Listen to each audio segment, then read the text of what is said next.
suis d'accord avec la déprogrammation. Ah oui. Oui, je suis d'accord. Allez-y, dites-nous pourquoi. Parce que du point de vue du téléspectateur, je pense qu'aujourd'hui, quoi qu'on en pense, c'est impossible de regarder de manière neutre une œuvre avec Richard Berry. Alors vous allez me dire présomption d'innocence, il n'est même pas mis en examen, les faits seront sans doute prescrits. Je comprends. Mais pour moi, on ne peut plus regarder sereinement. Donc, quand on ne peut plus être serein, eh bien, il faut surseoir, il faut reporter. Je suis pas souvent d'accord avec France Télévisions, mais pour moi, ils ont pris la bonne décision. Je vous le dis avec sincérité. Il y a plein de gens qui sont pas d'accord avec eux. Absolument. Oui. Vous le savez. Alors, Géraldine Maillet. Pour moi, c'est un scandale absolu de démagogie et de justement d'écouter la justice médiatique. En plus, le téléspectateur, Gilles, il est intelligent. S'il veut pas regarder le téléfilm, il a une zappette, il change de chaîne et il ne regarde pas et il boycotte la chaîne. Et je trouve qu'aujourd'hui, il n'est pas encore accusé. Bien sûr. En fait, il y a eu une plainte, mais il n'est pas accusé. Depuis quand France Télévisions est un tribunal? Excusez-moi. Voilà, et je trouve c'est qui France Télévisions? C'est un tribunal moral pour moi, si vous voulez. Vous savez ce que c'est, ça, France Télévisions? Et je vais vous dire ce que c'est. Ça, c'est la démagogie, et c'est quand on ne sait pas, et quand on ne sait pas quelle décision prendre, on se dit la décision la meilleure, c'est d'enlever directement le téléfilm. Et une fois de plus, ça montre le manque de courage. C'est un manque de courage énorme. Je vous le dis, on va voir l'avis de Fatima dans un instant, de Maître Avi Bitton également et de Fabien Lecoeuvre. Mais c'est vrai que c'est... je vous dis... Alors moi, je voudrais bien dire un truc. Juste, Fabien Lecoeuvre, pour revenir sur cette affaire, vous qui connaissez bien Richard Berry, vous étiez aussi... vous avez travaillé avec Jane Manson. Longtemps, oui. Voilà, qui était sa compagne, qu'on a eu, vous étiez son attaché de presse. Vous étiez au courant de ces accusations avant que ça devienne public? Jamais. Jamais. Mais jamais. J'en ai parlé d'ailleurs avec Jean il n'y a pas très longtemps, mais elle tombe de sa chaise à chaque fois. Elle dit, mais jamais il y a eu le moindre cette attitude absolument monstrueuse.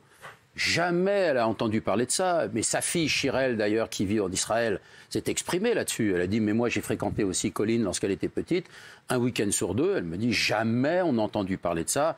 Et mes parents, enfin, son père et sa belle-mère, jamais elle a entendu parler de ça. C'est-à-dire que c'est très surprenant. Pour des millions de Français, ils sont très, très surpris de la part d'un garçon comme Richard Berry et Jane Manson qui sont accusés de ça. Mais moi, ça me ramène vers une histoire très importante qu'on a oubliée ici en France. En 1985, il y a eu une affaire aux États-Unis très importante d'une petite fille qui se plaignait justement d'avoir vu ses parents faire l'amour. Et que ça l'avait complètement perturbée, évidemment. Et puis on s'est aperçu au bout de 8 ans d'enquête que la fille, en fait, avait visionné tout simplement à l'époque une VHS qui était restée dans le magnétoscope de la chambre à coucher de ses parents. À 4 ou 6 ans, elle avait observé ces images, évidemment, qui ne sont pas son âge. Et la fille avait intégré dans son cerveau qu'elle avait vu ses parents, en fait, faire l'amour. Et il a fallu démontrer, en attendant, on a jeté l'eau sale, évidemment, sur les parents. Pendant 8 ans, il y a eu une procédure. Et on a démontré, à un moment donné, on a dit, mais ça vient de là, l'histoire. C'est-à-dire que toute seule, elle avait intégré. Non, mais ça peut arriver. Fabien, Fabien, là, c'est une autre histoire, ça n'a rien à voir. C'est deux histoires complètement différentes. Je vais vous dire, on ne peut pas savoir ce qui s'est passé. On attend. Non, mais on va pas faire comme France 3. Non, mais s'il vous plaît, on va pas faire comme France 3, faire un tribunal ici. On ne sait pas ce qui s'est passé. On attend que la justice fasse son travail et on saura après. Pour le moment, la question du jour, sur la déprogrammation. France 3 qui enlève Richard Berry, a-t-elle bien fait de déprogrammer Richard Berry? Oui. Moi, j'étais sûre qu'il y aurait un truc, parce que c'était annoncé quand même 3 semaines à l'avance. Dans les canards télé, on voyait qu'il y avait le téléfilm. Donc, mais oui, parce que ce que je le reproche le plus, c'est vrai que c'était difficile de le maintenir, mais ce que je le reproche le plus dans la déprogrammation, c'est de l'avoir fait en catimini quasiment, de façon honteuse. Moi qui suis les médias, je me suis rendu compte de la déprogrammation en regardant le soir même et en me disant, tiens, merde, c'est Daroussin et non pas Berry. Donc, ça veut dire qu'ils ont osé sans oser tout en osant. Donc c'était particulièrement faux cul. Donc je condamne d'autant plus la déprogrammation. Alors, s'il vous plaît, oui. Parce que c'était honteux. C'est-à-dire qu'ils voulaient. C'était honteux. Mais vous l'auriez fait, vous auriez déprogrammé? Mais bien sûr. Alors personnellement, je l'aurais déprogrammé. Quand vous n'étiez patron de France Télévisions, vous l'auriez fait? Exactement. Moi, je l'aurais déprogrammé pour 2 raisons. D'abord, on le conserve. On va nous reprocher d'être totalement indifférents à l'affaire. Ça, c'est sûr. Et on l'enlève comme ils l'ont fait. Ils l'ont fait sur leur petit pas. Ils ont eu raison de le faire discrètement, puisqu'en l'occurrence, c'est ce qu'a dit Gilles, et je le rejoins complètement. Comment on peut regarder comme ça Richard Berry dans le rôle d'un avocat défenseur? C'est extrêmement compliqué. Non, mais après, quand vous êtes une chaîne, vous avez une ligne éditoriale à défendre. Vous êtes responsable des téléspectateurs. C'est de l'hypocrisie. Chacun. Ah non, je ne suis pas d'accord du tout. C'est de l'hypocrisie. Donc il est coupable. Je suis désolé. Donc il est coupable. Ce n'est pas le condamné. Donc France 3 est décidé. Non, mais alors, France 3, il décide qui est coupable et qui ne l'est pas. Pas du tout, mais pas du tout. Mais Gilles a raison. Comment vous regardez Richard Berry dans un feuilleton comme ça? Comment vous le regardez dans ce rôle d'avocat à défendre un coupable? On a Maître Avi Bitton qui est avec nous, avocat en droit des médias. Est-ce que France 3 a-t-elle le droit de reprogrammer, déjà de déprogrammer ce téléfilm? Est-ce qu'ils avaient le droit? Alors, ça ressemble fortement à une atteinte à la présomption d'innocence. On est d'accord. Et ce qui est grave dans cette déprogrammation, c'est que ça peut être une incitation aux fausses accusations. Vous vous rendez compte, si on veut détruire aujourd'hui la carrière de quelqu'un, il suffit de l'accuser.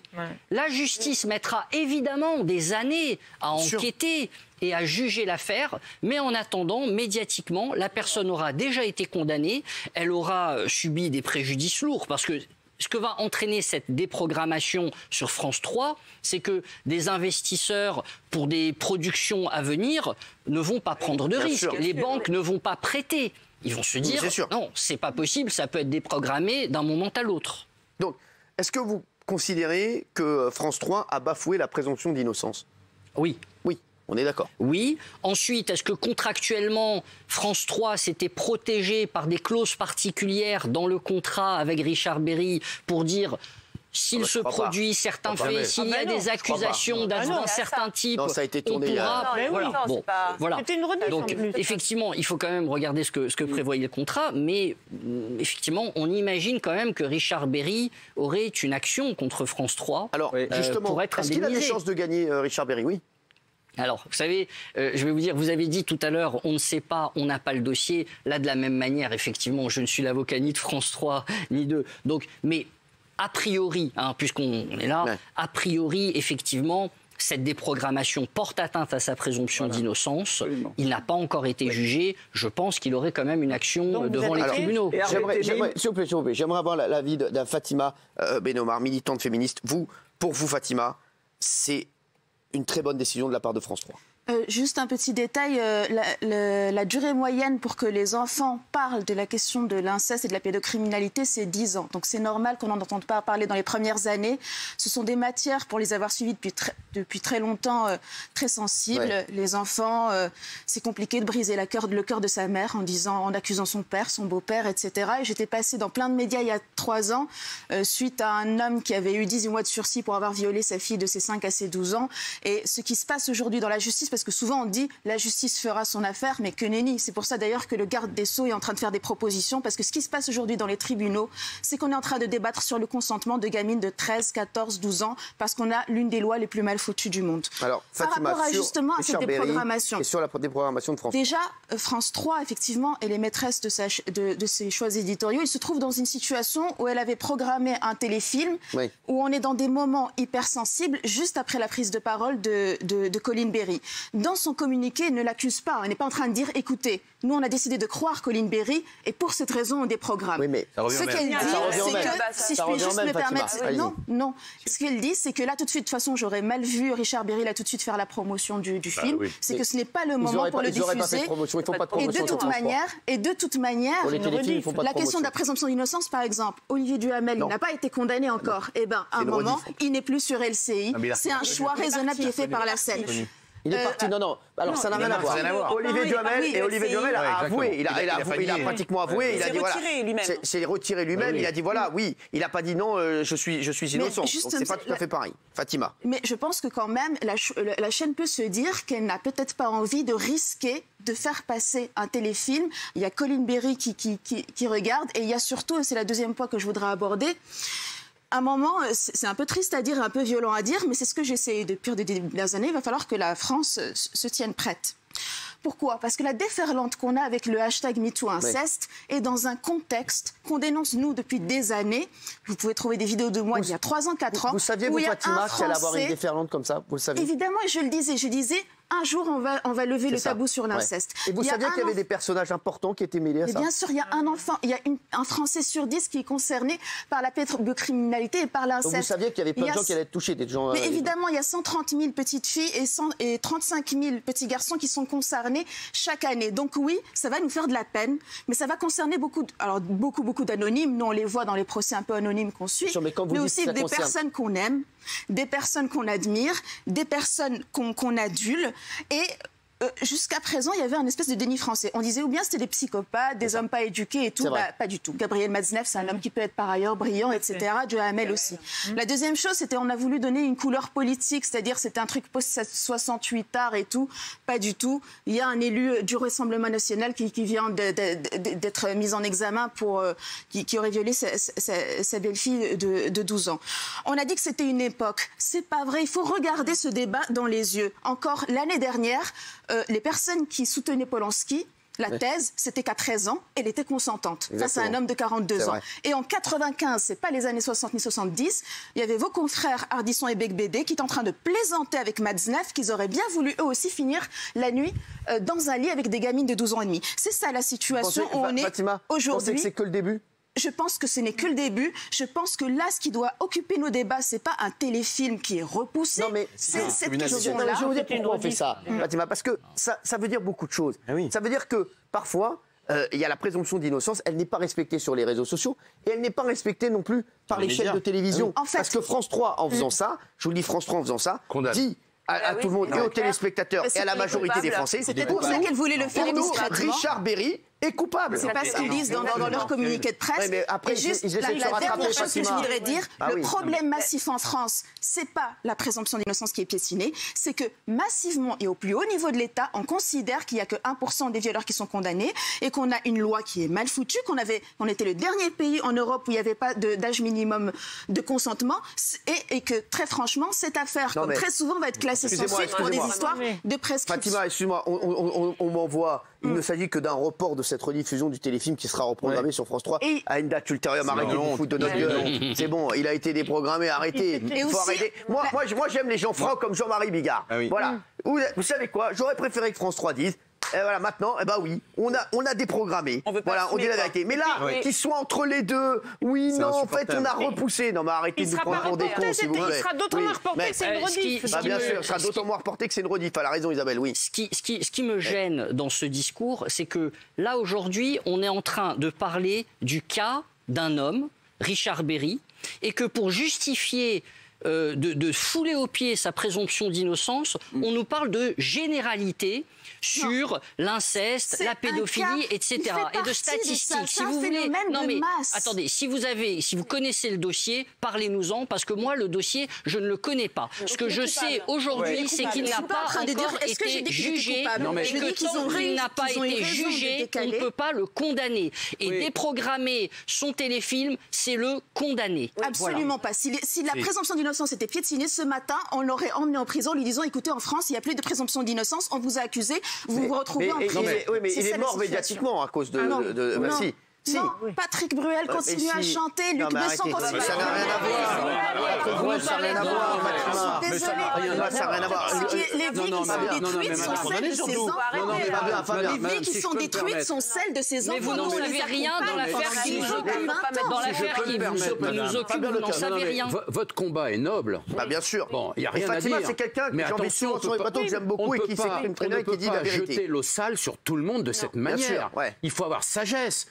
Imaginez-vous qu'il soit innocent.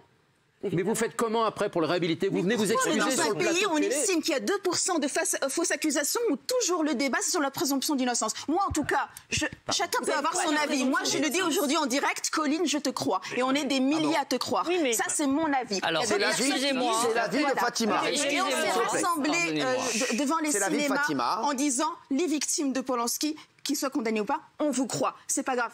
Et il y a des milliers de personnes qui vous regardent parce qu'en plus votre émission est très regardée. En moyenne, il y en a un sur 10 qui est en train de se poser la question, est-ce que je passe à la parole? Et il faut le faire, même si c'est douloureux. Votre combat, il est très important. C'est pour ça que je vous invite à chaque fois, parce que Fatima, c'est ça la question. C'est de ça qu'on doit débattre. Là, il y a plein d'enfants qui disent, purée, si je parle, il y a quelqu'un qui va me dire, on est en train de balancer le sale sur mon père. Qui a envie d'accuser son père? Qui a envie d'accuser son père? Alors, pardonnez-moi, excusez-moi. Il y a des personnes qui attendent que leur mère meure pour parler. Alors, pardonnez-moi, s'il vous plaît, pour répondre sur ce point-là, sur la question des fausses accusations, je vous l'accorde.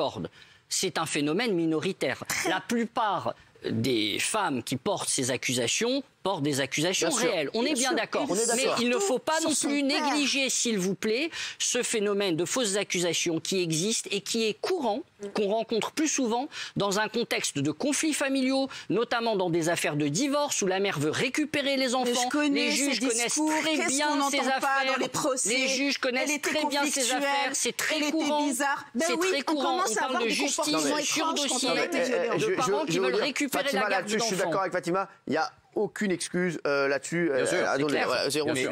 Pardon Fatima, mais c'est pas une chaîne de télévision de juger une affaire avant la justice. C'est-à-dire que là, de toute façon, Richard Berry, il est déjà condamné par le tribunal médiatique et populaire. Là, ils en rajoutent une couche en jugeant l'affaire. Et puis pardon, mais c'est à la tête du client, parce qu'en 2018, il diffuse des films de Woody Allen qui a aussi été accusé de violence sexuelle. Là, il y a pas de problème. Roman Polanski au César, c'est à la tête du client. Pourquoi elle sort Adèle Haenel? C'est parce que ça lui est insupportable. Adèle Haenel elle-même a été victime quand elle était jeune. Je vais vous dire. Écoutez, ça va se faire dans la douleur, je le sais.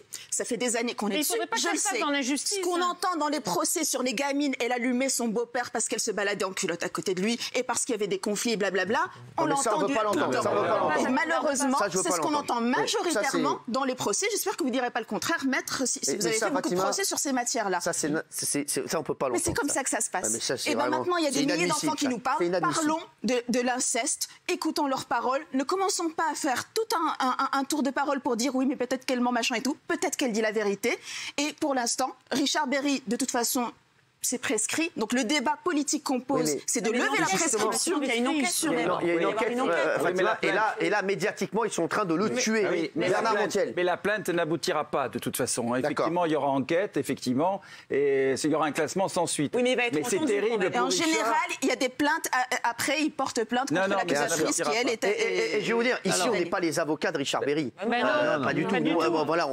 Voilà, c'est vrai qu'on n'est pas du tout les avocats de Richard Berry.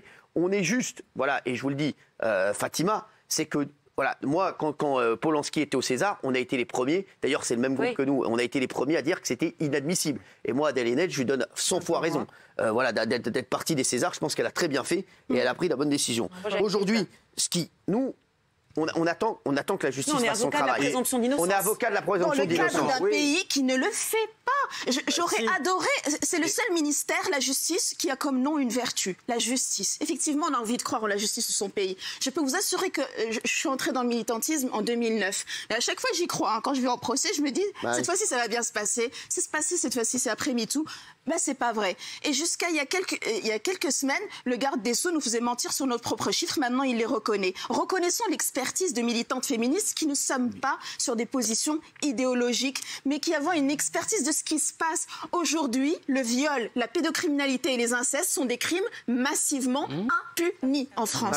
C'est la vérité. On va voir ce qu'en pensent les téléspectateurs. Tiens, ça va être intéressant aussi de voir. Oui, à 26%. Non, à 74%. Oui, 74%. Voilà. Anne Olmès, la directrice des fictions, a dit ce soir qu'elle protégeait, elle a fait ça pour protéger l'acteur. C'est ce qu'elle dit dans le communiqué. Non, mais c'est bon. Allez, merci, c'est bon. Pour entendre des conneries pareilles.